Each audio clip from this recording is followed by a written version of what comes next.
What every wise woman over 60 should start doing today. When Margaret turned 60, she didn't throw a party. She didn't book a cruise. She sat quietly and cried, not because she was sad, but because she realized something no one had ever told her.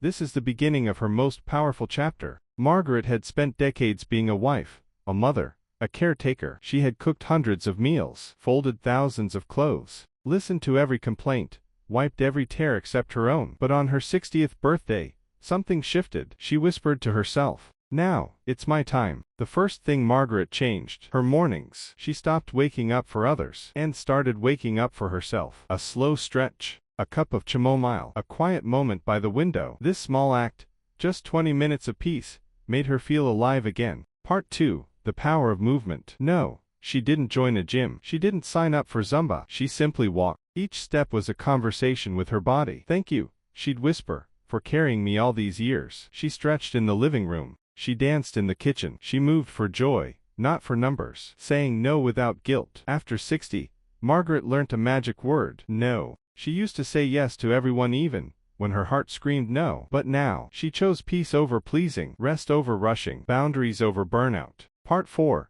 Beauty redefined. Wrinkles didn't scare her anymore. They were her wisdom lines. Gray hair, a crown of silver strength. She didn't chase youth. She embraced grace. And suddenly, she looked radiant. Because beauty, after 60, is not about looking young. It's about looking like you. 4. Let your light shine, not fade. Part 5. Feeding the soul. Margaret in her kitchen, preparing colorful vegetables. Margaret didn't follow diets. She followed her intuition. She ate what made her feel light, alive, and clear-minded. She replaced soda with herbal water, added seeds, nuts, berries. And oh, how her energy came back. Food, she realized, wasn't just fuel. It was medicine. Tip Pound 5. Eat for energy, not emotion. Part 6. New passions, new purpose. Margaret painting in a quiet room, volunteering with children. Margaret picked up a paintbrush for the first time in 40 years. She wrote letters, took piano lessons, became a storyteller at the local school. She didn't wait for purpose to come knocking. She created it. Because after 60,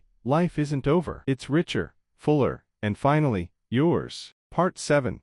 Sisterhood and support. Margaret surrounded herself with women who lifted her. Not critics, not complainers, but companions. Together, they shared stories, tears, laughter. Because one of the secrets of aging well is never aging alone. Margaret is 67 now, and she's never felt more free. Not because life got easier, but because she got braver. And if you're watching this, perhaps it's your time too. To reclaim, to redefine, to rise. If you are still watching this video and finding these insights valuable, please comment number 2 below to let me know you are here. And if you have not subscribed yet, I recommend you subscribe and turn on the bell so you don't miss any videos. Your supports helps us continue creating good content to inform and inspire you.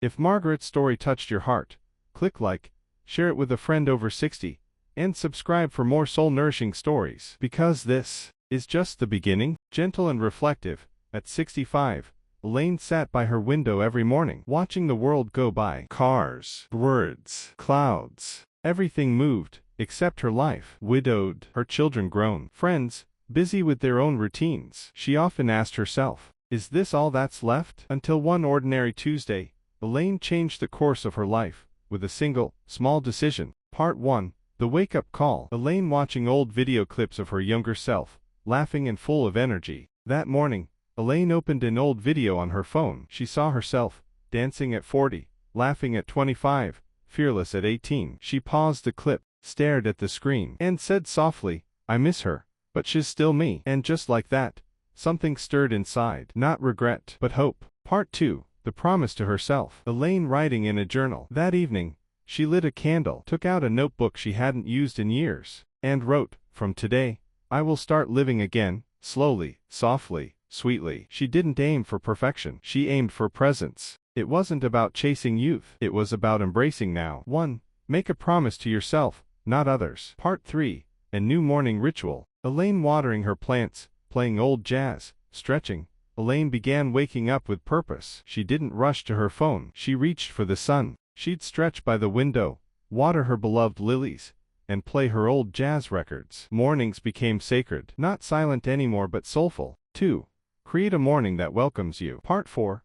Letting go of what no longer serves. Elaine clearing out a closet, placing old items into a box marked past. One day, she opened a drawer full of old letters, clothes, and memories. If you are still watching this video and finding these valuable insights, please comment number 5 below to let me know you are here. And if you have not subscribed yet, I reminded you subscribed and turn on the bell so you miss any video. Your support helps us continue creating good content to inform and inspire you. Some made her smile, others made her cry, but she kept only what felt light. She let go of guilt, of what ifs, of should haves, and with every item she released, she made space for something new. 3. Declutter your space and your spirit. Part 5.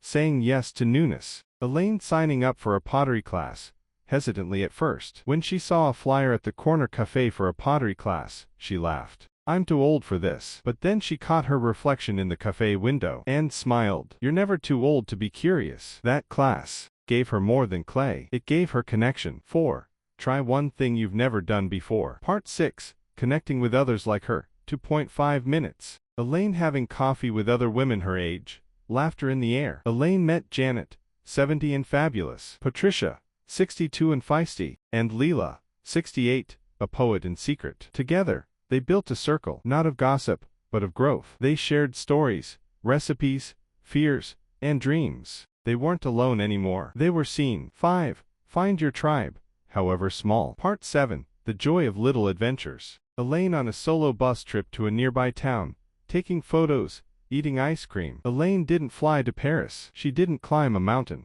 She took a bus to a nearby town, ate an ice cream, spoke to a stranger, sat by a lake with her shoes off. It wasn't grand, but it was real, and it made her heart beat a little louder. 6. Go somewhere alone. Start small. Feel big. Part 8. Rediscovering self-worth.